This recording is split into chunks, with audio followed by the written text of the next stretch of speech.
In the name of God, the most compassionate, the most merciful. Welcome to Islamophobia for Dummies. The step-by-step guide to seeing how ridiculous Islamophobia really is. Bismillah ar-Rahman ar-Rahim.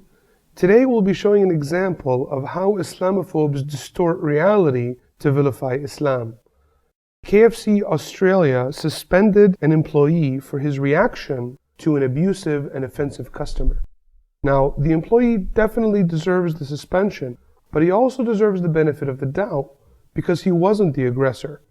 A KFC Australia spokesman told MSN New Zealand that in this halal outlet, a customer became angry after being refused bacon and then directed offensive language and became abusive towards the team member, according to witnesses that were there. Someone then adds injury to insult by trying to record this employee, who gets very angry, not about bacon, but about the fact that he's being recorded. Now, the title of a recent article on Fox News is Muslim KFC employee erupts at customer for ordering bacon. This Fox article, other articles, and most of the YouTube mirrors of the video misrepresent why the employee loses his temper. As we'll see from the clip, the verbally abused and insulted KFC employee being recorded in the center of the screen doesn't mention bacon or religion even once. He objects profusely 5 times to being recorded by the abusive customers. No, he didn't know that. That's alright. We don't sell bacon. Don't record me. Don't record me. Why? Don't record me, bro. Don't record me. Record me. I'm gonna break your head, bro.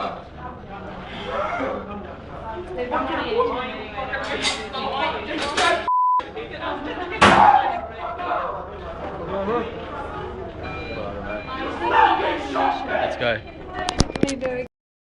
To vilify Islam, people are assuming that the employee is a Muslim because it's unclear from the video and from KFC's statement. How do you know this kid's a Muslim? I mean, did you see him praying out the back? Did he scream Allahu Akbar? And even if he did, that still doesn't make him a Muslim. Did he give you change with the Quran? I mean, how do you know this kid is a Muslim? We contacted the KFC spokesman and he said that the employee's religion hasn't been released, so Fox News and anyone claiming that the employee is a Muslim has absolutely no evidence. More importantly, how can anyone in their right mind claim this has anything to do with his religious feelings about bacon?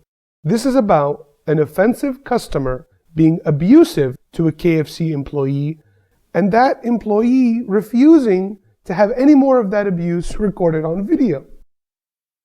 An Australian news report suggests that this could be something even worse. Like KFC that cater for their needs are under attack. Customers armed with video cameras are taunting Muslim staff members until they reach breaking point. James Thomas reports on a shocking new trend. Don't record me. Don't record me. Why? Don't record me, bro. Don't record me.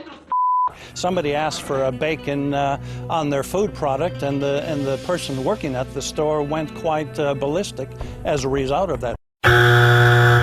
That's a lie.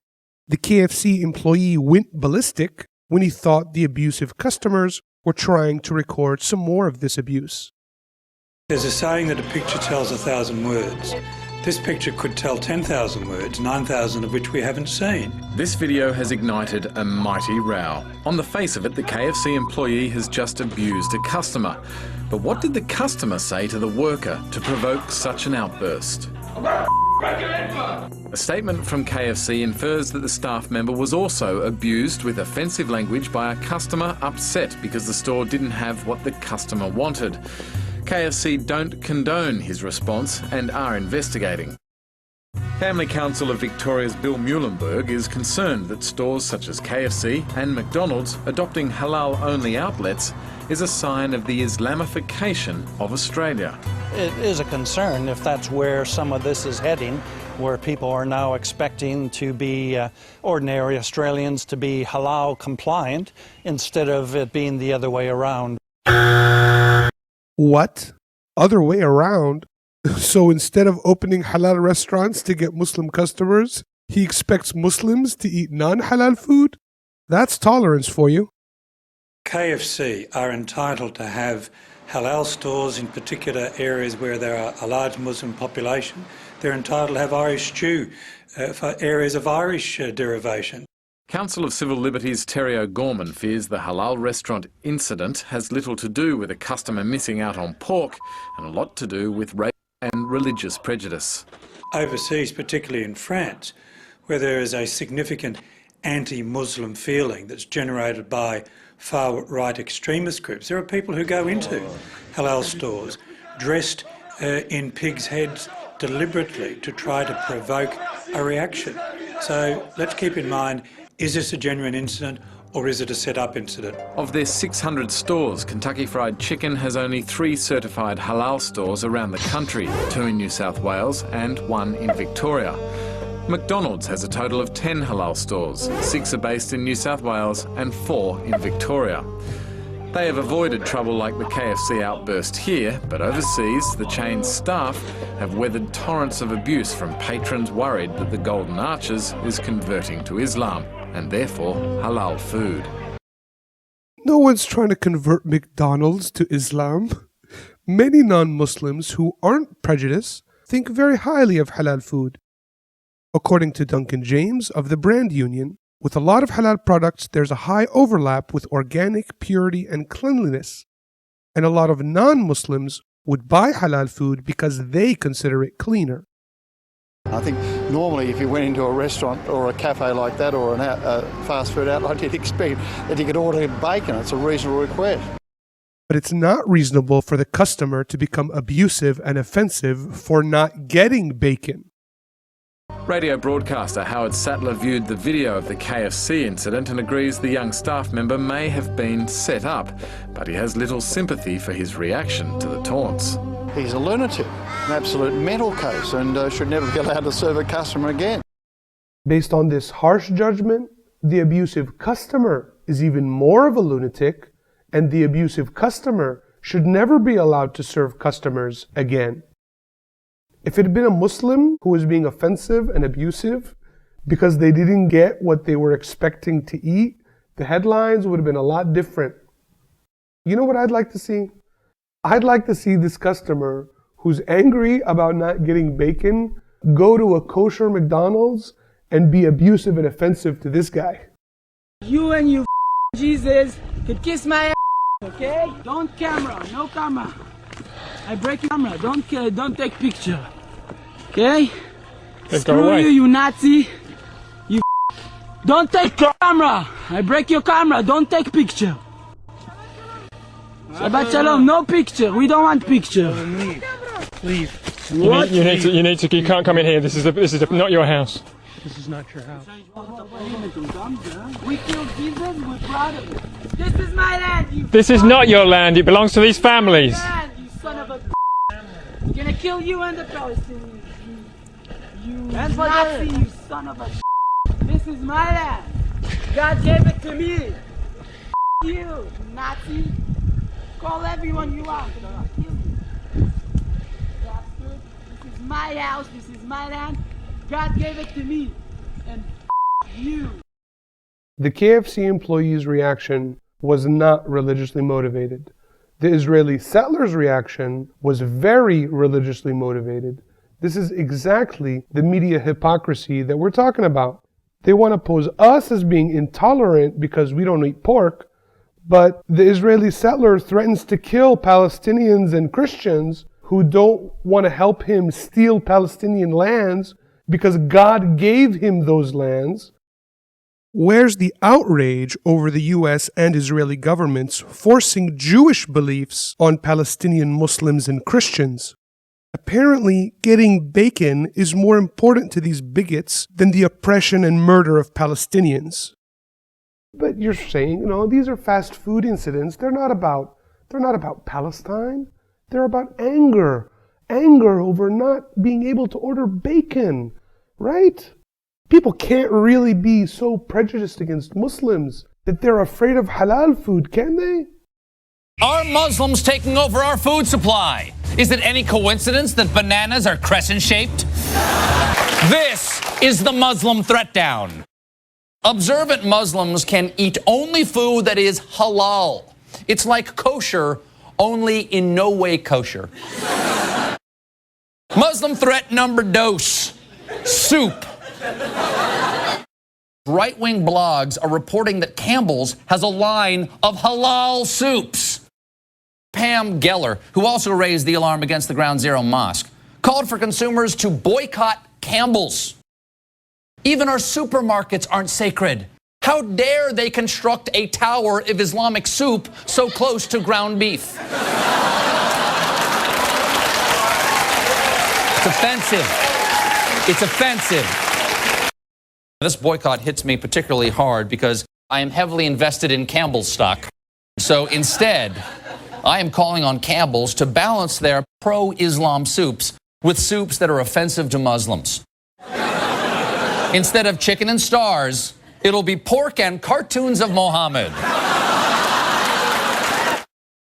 Oh, they called me crazy when I said baby carrots were trying to turn me gay? Well, now carrot soup is trying to turn me Muslim.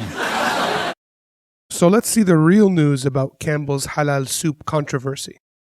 Campbell's Soup was selling halal-compliant soups in Canada when a conservative American blogger took note and called for a boycott of Campbell products.